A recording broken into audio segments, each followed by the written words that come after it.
So in this video I'm going to show you the third-person shooter template that is also included in update 1.3. So this is quite an elaborate template as well. There's a lot of new mechanics in here. So first off, we're prompted with all of the controls. So I thought this would make it easier to highlight how it all works. Obviously, take a look at the triggers, that's what I suggest anyway. But yeah, this explains all of the basics. So what I'm going to do is I'm going to quickly run through all of the core mechanics that are not enemy related. So you will see no enemies here. I'll do a second run through with enemies to show some of the new mechanics that are related to enemies as well. Including a completely new behavior that is incredibly elaborate, but I'll talk about that in a bit. So we have all of our basic controls, so let's start. So first off, let's go through everything that was highlighted. So we have crouch, we have running, obviously. We have equip weapon. So as you can see, this is our weapon, this is our gadget. So if I cycle through and I press E, hold E, sorry, we'll equip our gun. If I cycle again, we'll pick up our pistol. Now you can make this prettier with animations, that's completely up to you.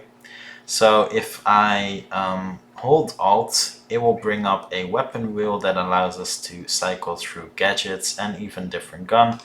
So if I equip the goggles, for example, and I use them, we have night vision. Now obviously, this is just a really basic effect, but with some really nice post-processing effects and shaders, you can make proper night vision. I just wanted to show how it could work.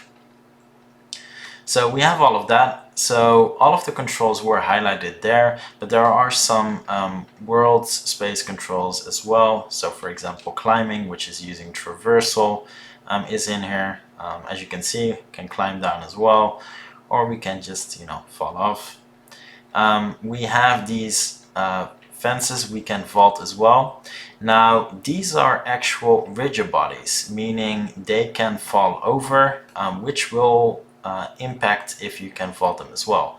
So first off, let's explain how they work. So the gray metal you see, it doesn't actually block sight for the enemies, just the red does, meaning if the red would be gone, they could see you, which makes sense because they'd be able to see you through these holes, and we can actually destroy those. So meaning in combat, you can't just hide easily behind these fences because they can shoot them and actually destroy them, and you'll be visible to sight. Now let's go to another one that's still whole. So as you can see, press space to vault, and we can vault, and we can vault back as well. Now if I knock this one over, because it's a rigid body, you'll see that the triggers are gone and we can't actually vault anymore. And the way this works is that the trigger areas that allow you to vault over, the moment they actually enter the floor, so interact with the floor, they'll disappear, meaning you can't interact with with this object anymore, because it would be a bit weird if we could still vault an object that is lying down, which would cause some horrible animations. So I thought of a good way to make sure that even rigid body objects are still objects you could vault. So pretty cool. Then next up we have cover, and this is using traversal animations, but it's not truly using traversal cover, simply because the way cover works right now, I couldn't make this work, quite simply put. So we're walking along the line, so that works just like cover. And if I press W, so forward, and then aim, and it doesn't matter where I am, we actually have cover shooting. We can destroy stuff. The doors are rigid bodies as well, which is why they interact like this. And yeah, we can shoot stuff. Then if I let go, we're out of cover again. So pretty cool, an actual cover shooter mechanic. Took a while to set that up, but in the end you'll see that once you inspect it, it's not as complicated as you might expect. It's just figuring out how it works in the first place. So yeah, we have all of, we can walk in here, can destroy stuff, which is what I like. Rigid body doors simply because, it's more realistic and actually just makes more, it's more practical in use, and it just, is more realistic as well. Then we have our height volumes, and what this means is, if I walk in here, nothing happens. If I crouch in this volume, so in this grass, the player material will be really bright just to indicate that we're hidden. Obviously an outline shader would be a better solution, but that's not something that is included by default with Unity, so you'll have to deal with this. Just swap it for a material that makes more sense, but it's just to indicate if we're still hidden, yes or no. Now if we're hidden, the enemies can't spot us, and there's actually a different takedown for if you're in a hide volume as well, which will hide enemy bodies at the same time. So pretty cool. And yeah, I mean, that's pretty much it for all of the core mechanics. So we have grenades, we have gadgets, we have different weapons. So everything you basically need is in there. Some traversal interaction. But let's get over to the enemies and their really elaborate AI and a couple of new mechanics related to them as well. So let's take a look. Now we have several enemies in the map, and I'm going to briefly explain a couple of the core mechanics. So all of our enemies don't have a default can see, cannot see trigger. So it's not like they see you no matter the distance and they'll come running towards you straight away or shoot straight away. Basically they work with a meter that's of them spotting you that fills up. The closer you are, the faster it fills up. Kind of like Hitman, Metal Gear Solid, every Ubisoft game pretty much that is a shooter. So like a lot of games basically. And I thought this would be a lot more fun for stealth as well, because otherwise stealth just really isn't that fun. Other than that, if you shoot them and they haven't seen you, they'll actually get in cover. They'll use the nearest cover that is close to them, which I thought was pretty cool as well.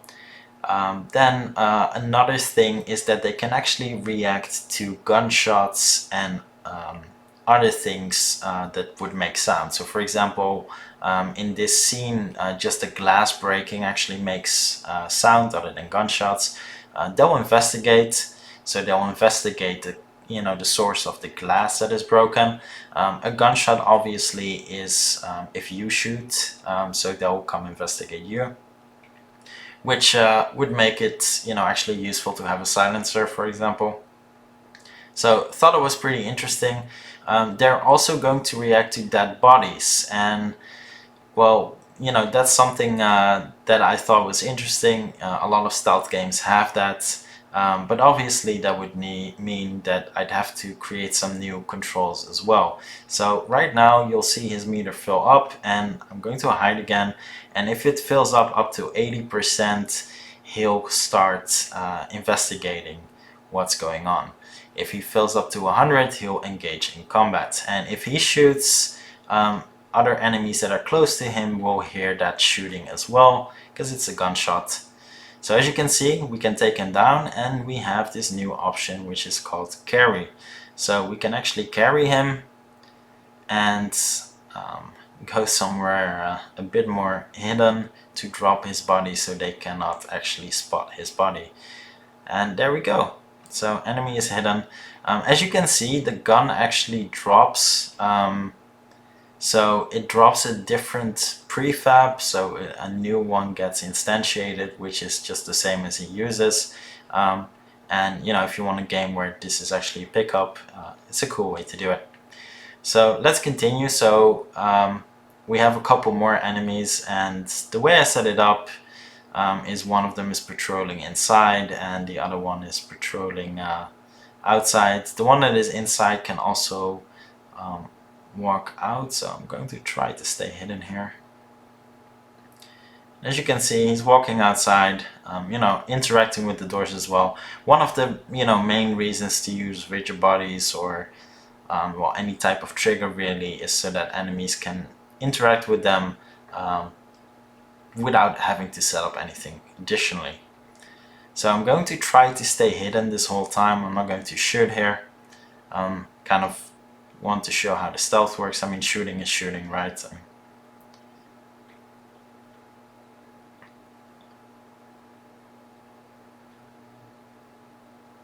And no one spots me yet. Going to try to make a run for it. And there we go, we're hidden.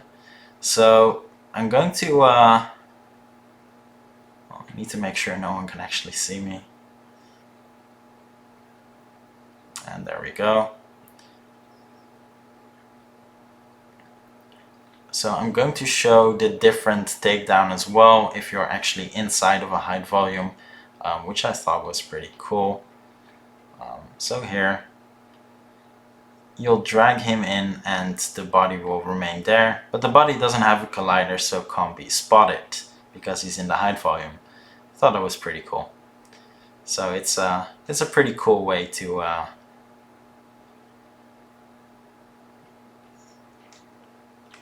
let's just take him down the traditional way. And that's it, we hit our end goal and we've finished the level. And that's it, mission completed. So thanks for watching. The update will be out soon. I'm still hoping to wrap it up this week. So see you next time.